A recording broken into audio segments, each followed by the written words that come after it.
أن يقولوا سمعنا وأطعنا وأولئك هم المفلحون. Ini dua syubhat dan syahwat, ini dua penyakit hati.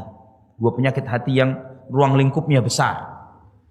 Kalau syubhat itu merusak agama, syahwat merusak dunia.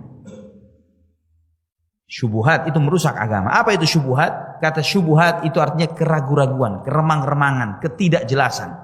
Sehingga melihat kebatilan itu sebagai suatu kebenaran. Itu syubhat. Yang salah dilihat benar sama dia. Ini syubhat. Itulah bid'ah.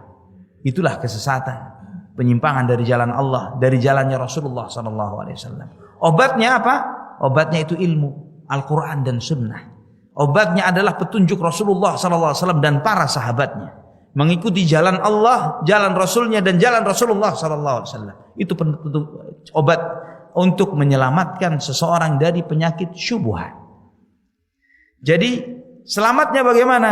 Jika ada pendapat baru tentang agama yang kita tidak tahu benar salahnya, tanya.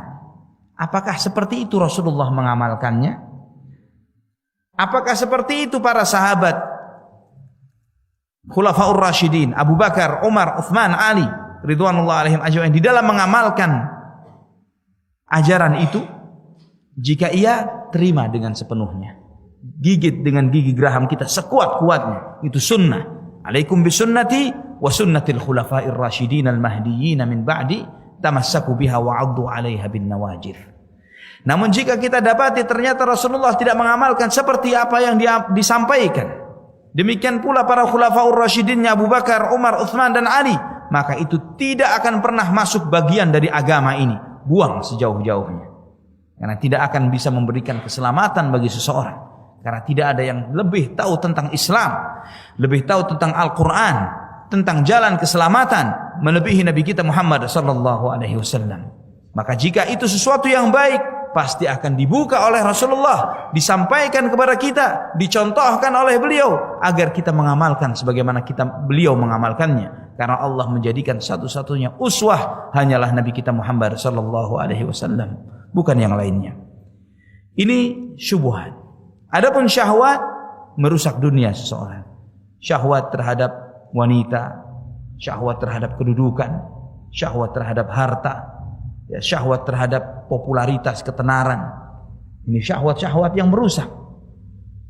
Dan jika ini masuk dalam agama, akan juga rusak agama itu. Maksudnya apa? Orang berilmu mengharapkan dunia. Kalau orang berilmu, sebagaimana dalam hadis yang sahih Nabi SAW bersabda, "Ma dhi'bani jai'an", dalam hadis yang ma'ruf yang dijelaskan oleh Ibnu Rajab Al-Hambali dalam sebuah karyanya, tidaklah dua ekor serigala yang lapar lebih merusak ya terhadap serombongan kambing melebihi seseorang yang mengharapkan dunia, mengharapkan jabatan dunia dengan agamanya.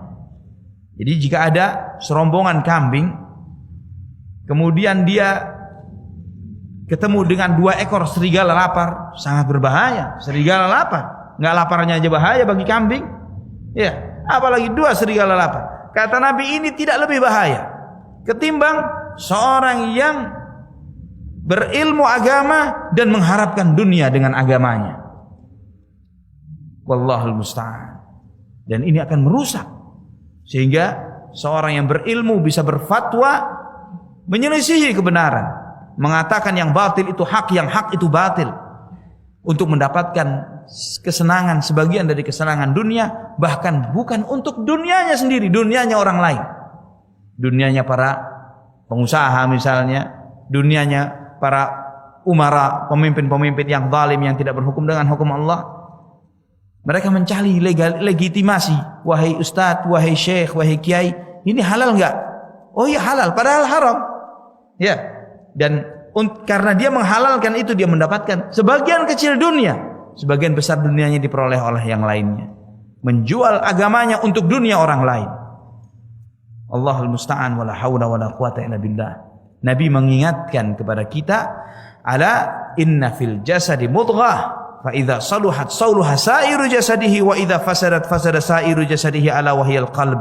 Ketahuilah bahwa di dalam diri kita ini ada segumpal darah, jika segumpal darah ini baik, maka baiklah seluruh anggota tubuh kita. Jika segumpal darah ini buruk, rusaklah seluruh anggota tubuh kita. Itu adalah hati. وَقَالُوا سَمِعْنَا وَأَطَعْنَا